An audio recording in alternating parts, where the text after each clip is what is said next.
Connery, Sean Connery. Known for his paradoxical mixture of rough-and-tumble Scotsman combined with graceful self-possession, Connery was highly esteemed in the film world. He hit the big time when he took on the mantle of Ian Fleming's famous spy, James Bond.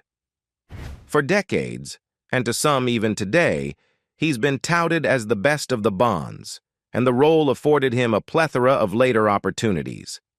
However, even though just about everyone recognizes his name and face, the average moviegoer probably hasn't delved too deeply into Connery's personal life.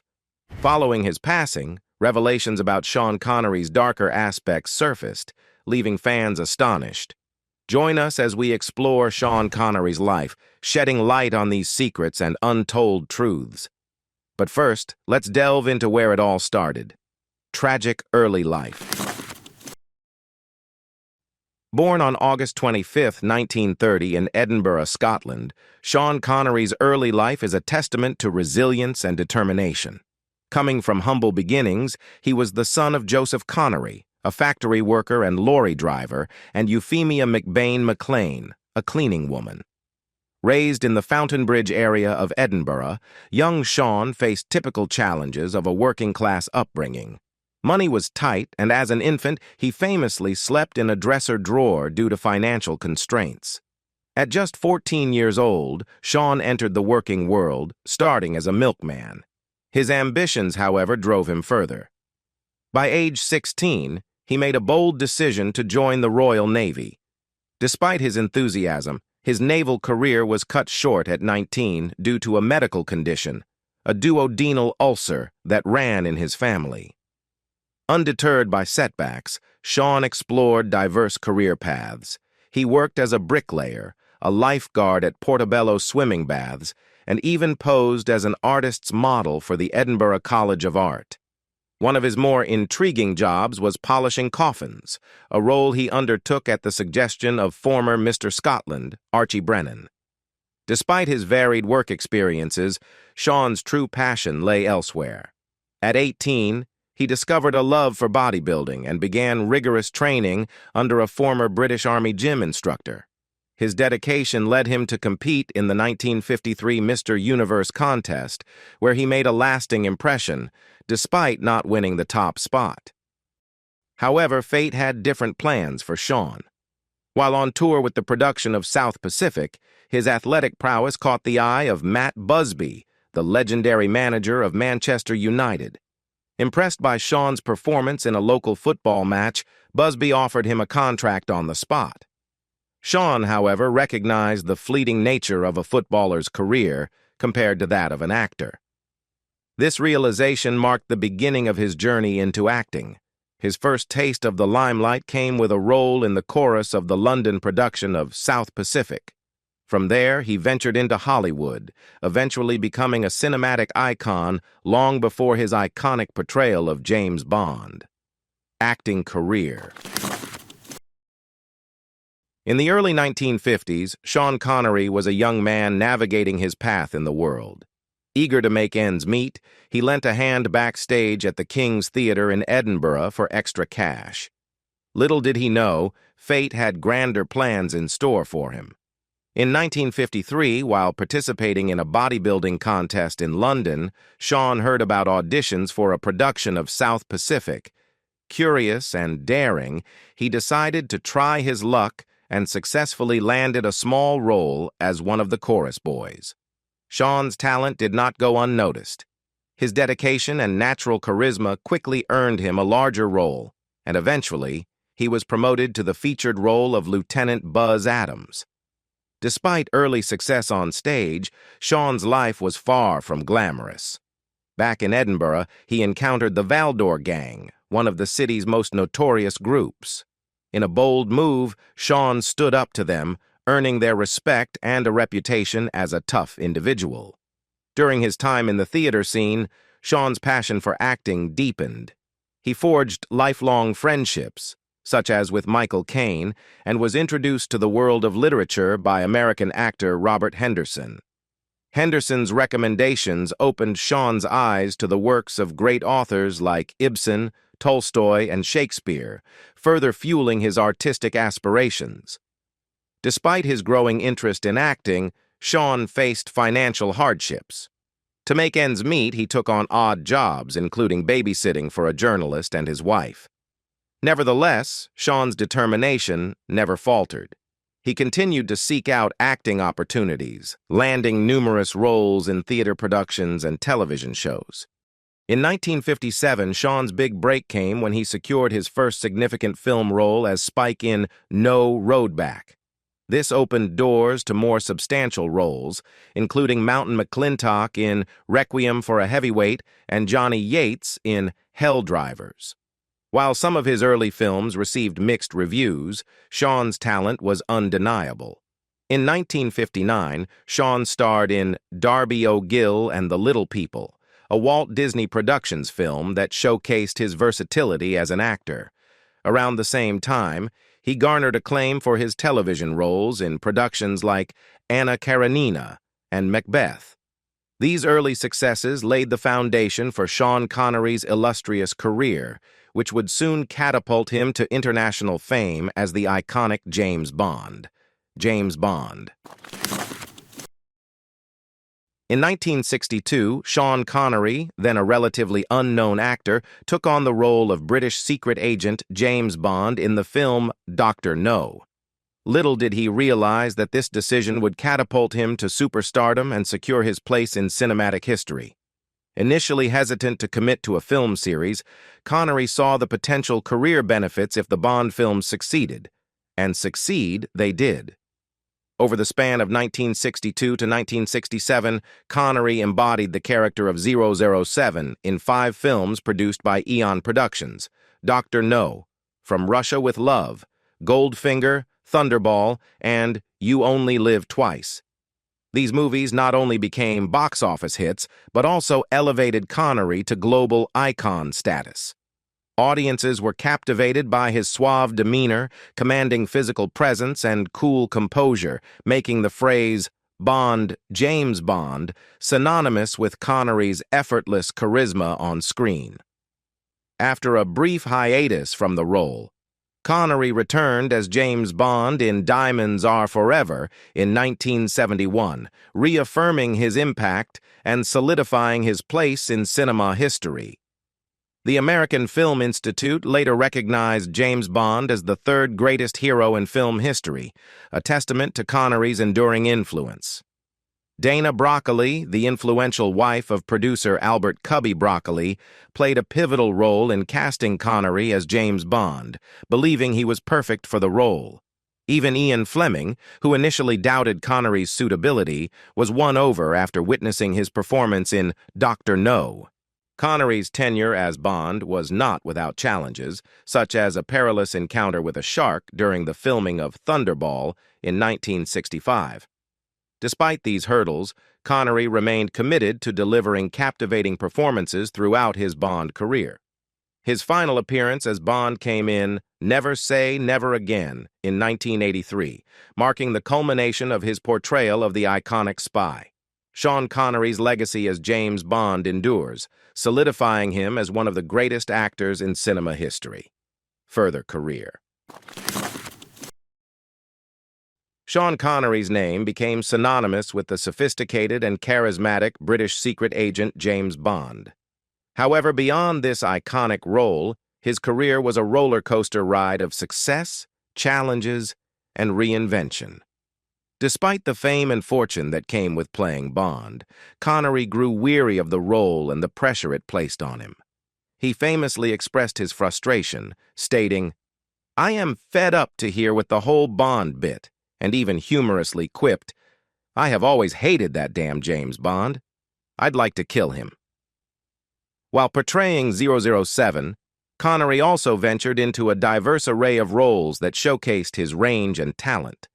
His performances in Alfred Hitchcock's Marnie and Sidney Lumet's The Hill garnered critical acclaim and highlighted his ability to tackle complex characters beyond the suave spy persona. Connery's desire to break free from the Bond archetype motivated him to seek out challenging roles that pushed the boundaries of his acting abilities. In addition to his on-screen ventures, Connery's creative pursuits extended beyond acting. In the mid-1960s, he directed and presented the documentary film The Bowler and the Bunnet. This project delved into industrial relations in Glasgow. Despite his reservations about the Bond franchise, Sean Connery's portrayal of James Bond garnered considerable acclaim and solidified his status as a Hollywood legend. Beyond Bond, Connery's career was marked by a string of accolades, including an Oscar for Best Supporting Actor for his role in The Untouchables.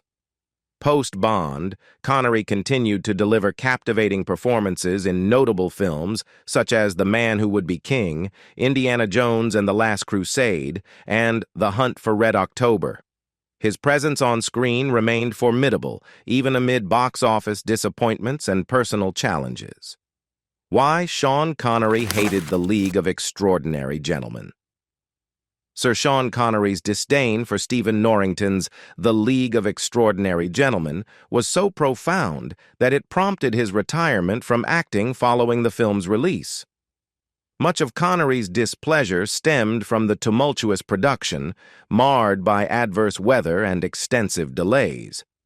However, his dissatisfaction also extended to Norrington's unconventional directorial approach, which clashed with Connery's preferences.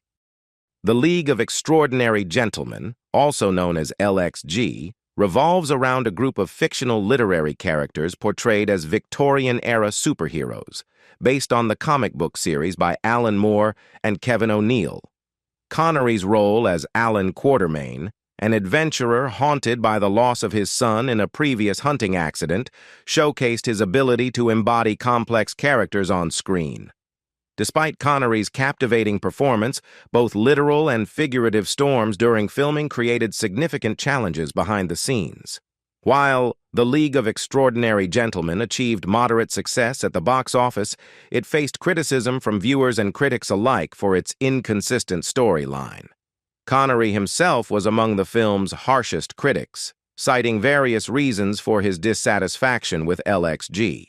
His dissatisfaction provides insight into why the acclaimed James Bond actor opted to step away from the silver screen following this production. So why Sean Connery hated The League of Extraordinary Gentlemen? Before The League of Extraordinary Gentlemen, director Stephen Norrington had gained recognition for his vampire-themed film Blade, which starred the notoriously difficult Wesley Snipes. However, Norrington faced unexpected challenges when Prague was hit by its worst rainstorm in a century. The flooding caused approximately $7 million in damages to LXG sets. Among the casualties was Captain Nemo's Nautilus submarine, and Sir Sean Connery had to evacuate his suite at the Four Seasons Hotel, managing to save only his beloved golf clubs. In addition to the financial losses, the torrential rain delayed production by at least 2 weeks. As one crew member told EW during the filming in 2002, Connery's not accustomed to waiting around on a movie set. These weather-related setbacks were just the beginning of Connery's challenges on the LXG set. Despite battling through weather setbacks, the rift between Connery and Norrington during production eventually pushed Connery into retirement. One notable clash occurred over a prop elephant gun, where tensions flared after Norrington halted filming for a day due to the prop not meeting his standards, as reported by the Scotsman. Connery openly acknowledged the challenges, describing the experience as very, very difficult. The combination of prop-related delays and severe weather undoubtedly tested Connery's patience as a seasoned actor. While the Scotsman refuted rumors of physical altercations between Connery and Norrington, reports suggested Connery was deeply dissatisfied with Norrington's directorial style. Connery even asserted his influence in the editing room, telling The Hollywood Reporter that he was extensively involved in shaping LXG's final cut and criticizing Norrington's decisions harshly. Despite the extent of Connery's involvement in the editing process remaining unclear, his disdain for LXG was unmistakable and persisted throughout his career. In 2005, Sean Connery made the significant decision to retire from acting, marking the end of an illustrious career that had inspired generations of filmmakers and actors alike. His contributions both on and off the screen had firmly established him as one of the greatest actors of all time. The following year, in June 2006, Connery was honored with the American Film Institute's Lifetime Achievement Award, a testament to his enduring impact on cinema. Despite rumors swirling in June 2007 about a potential return for the fourth Indiana Jones movie, Connery swiftly dismissed them, humorously stating, "Retirement is just too much damn fun to get back into the movie business." His decision to stay retired seemed resolute, reflecting his desire to enjoy life away from the spotlight. Sean Connery's worst decision. There is considerable intrigue surrounding The Lord of the Rings, The Rings of Power, particularly regarding one of its star characters, Gandalf, the wise wizard dispatched to Middle-earth to combat Sauron, portrayed by Ian McKellen. Interestingly, Ian McKellen was not the initial choice for the role. Originally, Peter Jackson envisioned Sean Connery as Gandalf in his adaptation of J.R.R. Tolkien's epic fantasy. Connery, renowned for his iconic portrayal of James Bond and other cinematic classics, was approached for the role but ultimately declined, despite an exceedingly lucrative offer. Reports suggested he was offered $30 million per film plus a significant percentage of the box office proceeds, amounting to a potential $450 million opportunity cost. Connery's decision not to take on the role of Gandalf became a notable what-if moment in cinema history, leaving fans to ponder how his portrayal might have differed from McKellen's iconic interpretation. Other rejected roles. Years later, Sean Connery expressed regret for turning down the role of Gandalf, admitting that he declined because he didn't fully grasp the character and the story. "I read the book. I read the script. I saw the movie. I still don't understand it," Connery remarked at the time. His decision to pass on Gandalf wasn't the only significant role he turned down in film history. He also declined offers to play John Hammond in Jurassic Park and the architect in The Matrix, roles that later became iconic in their own right. Politics. Sean Connery's illustrious career reached its pinnacle when Queen Elizabeth II knighted him in recognition of his remarkable contributions to film drama. The investiture ceremony took place at Holyrood Palace in Edinburgh on July 5, 2000, marking a deeply significant moment for Connery. Surrounded by his wife Micheline and brother Neil, the actor was bestowed with the esteemed title of Knight Bachelor as part of the 2000 Queen's Millennium Honors List. His knighthood was a testament to Connery's enduring legacy in the world of cinema and his cultural impact both in Scotland and beyond. In a February 2008 interview, Connery hinted at the possibility of returning to live in Scotland, expressing his belief in the country's potential for independence and showcasing his deep connection to his homeland and pride in Scottish identity. Connery's outspoken advocacy for Scottish independence was a point of contention for some within the British establishment, potentially delaying or influencing the timing of his knighthood. Despite controversies throughout his career, including criticism of the monarchy, Connery was ultimately honored with knighthood, a distinction he embraced with pride. He thereafter proudly adopted the title Sir Sean Connery in his professional engagements. In a touching tribute reflecting Connery's global reach and influence, a Scottish club named Tallinn EST in Estonia honored him with a bronze bust funded by private donations. Beyond his cinematic achievements, Connery's philanthropic endeavors were equally noteworthy. He was a dedicated supporter of the Scottish International Education Trust, demonstrating his commitment to giving back to his community and nurturing future talent in Scotland. Personal life. Beyond his illustrious career on screen, Sean Connery's personal life was marked by a series of significant events and relationships. In 1962, he married actress Diane Salento, beginning a chapter that would shape much of his personal narrative.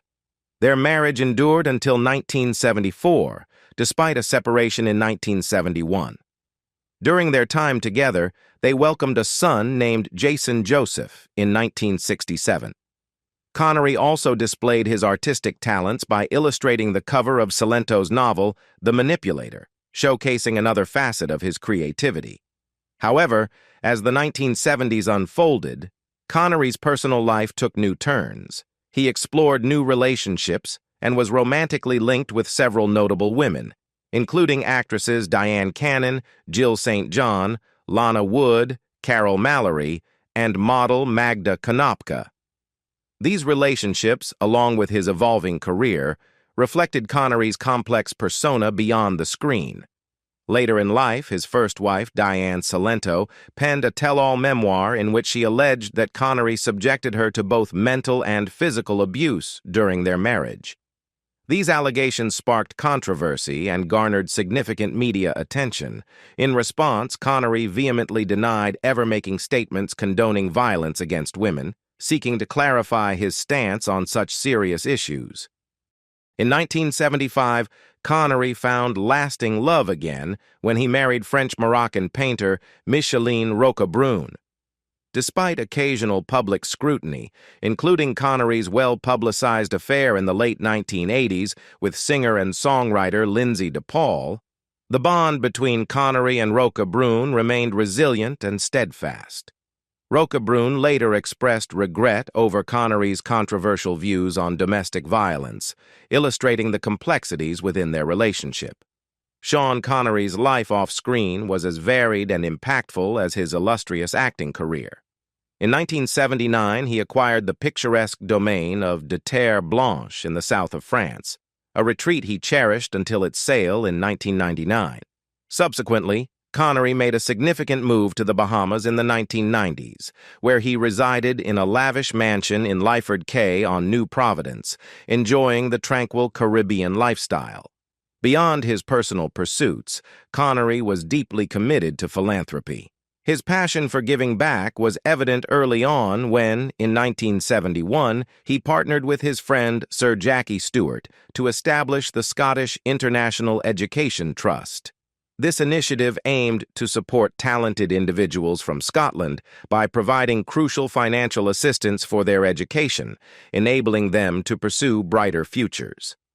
Connery's dedication to the trust was underscored by his generous donation of over $1 million, a substantial contribution sourced from his earnings from the James Bond film Diamonds Are Forever.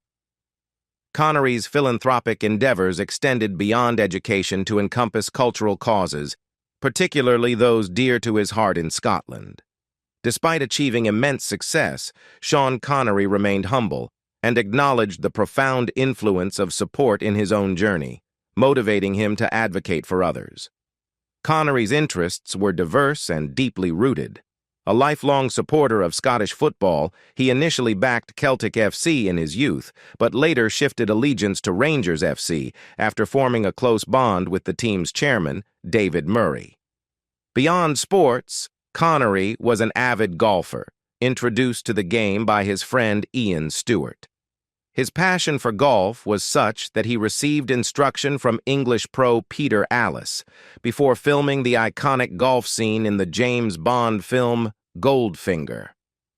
Connery's dedication to golf extended beyond leisure.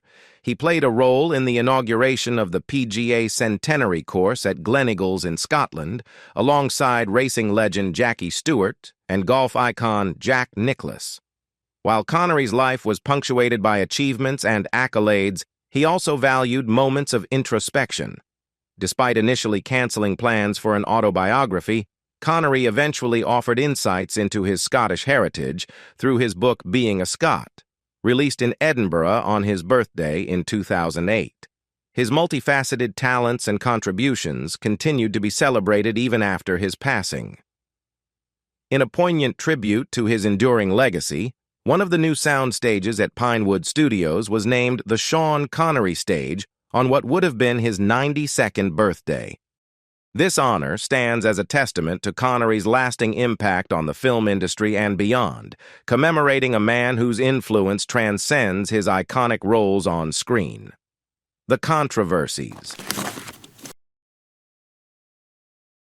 Beyond his illustrious film career, Sean Connery's life was punctuated by controversies and contradictions. In 2003, Connery faced accusations of tax evasion and was criticized for residing as a tax exile.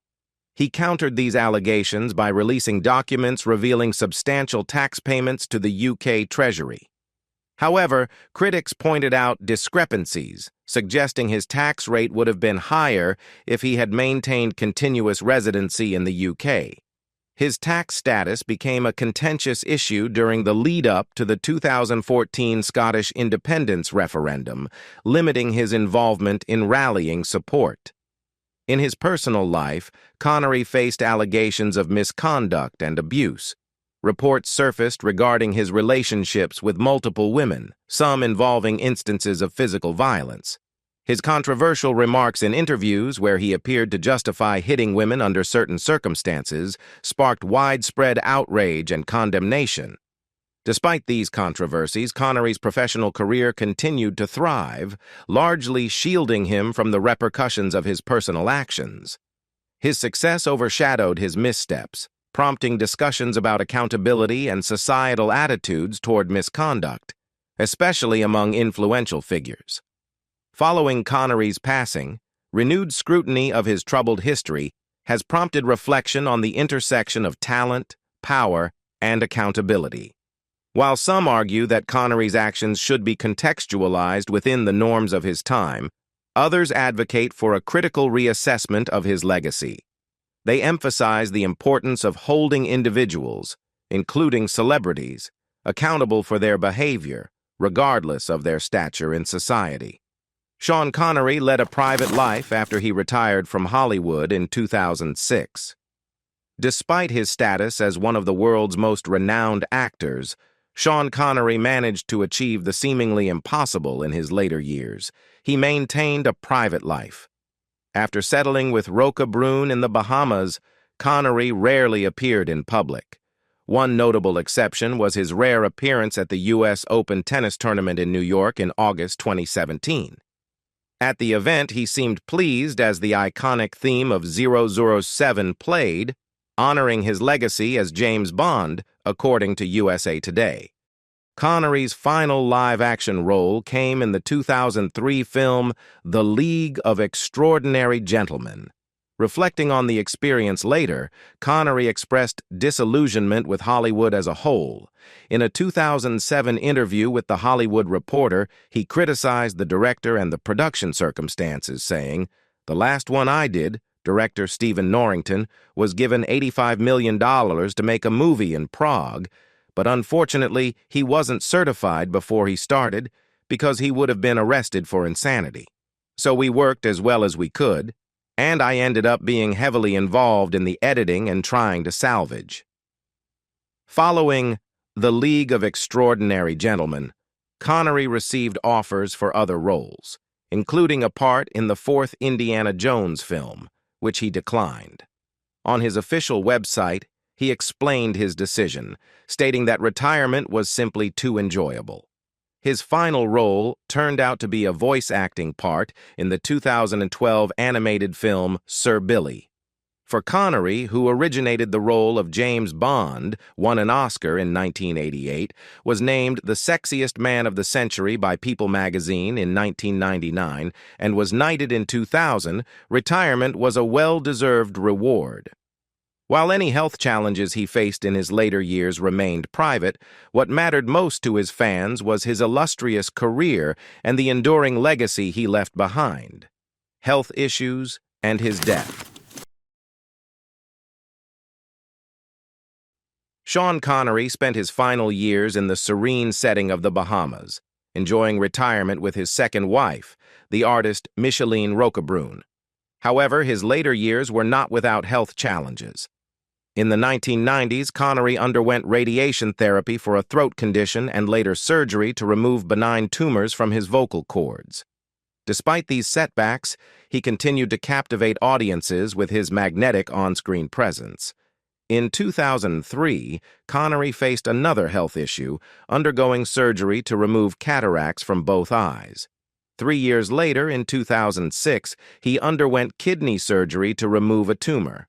On October 31, 2020, Connery peacefully passed away in his sleep at the age of 90, surrounded by loved ones at his home in the Bahamas. While the exact cause of death was not immediately disclosed, his son Jason revealed that Connery had been unwell for some time. The news of Connery's passing sparked an outpouring of tributes worldwide. His contributions to cinema solidified his legacy as one of the most iconic figures in film history. Despite his fame and success, Connery remained grounded, finding joy in moments with family and friends. His enduring passion for golf and steadfast devotion to his wife reflected his humble nature and appreciation for life's simple pleasures. Sean Connery's life journey from a modest beginning in Edinburgh to global stardom and retirement in the Bahamas is a testament to resilience, talent, and the enduring allure of cinema. His iconic roles, from James Bond to numerous acclaimed performances, have left an indelible mark on film history.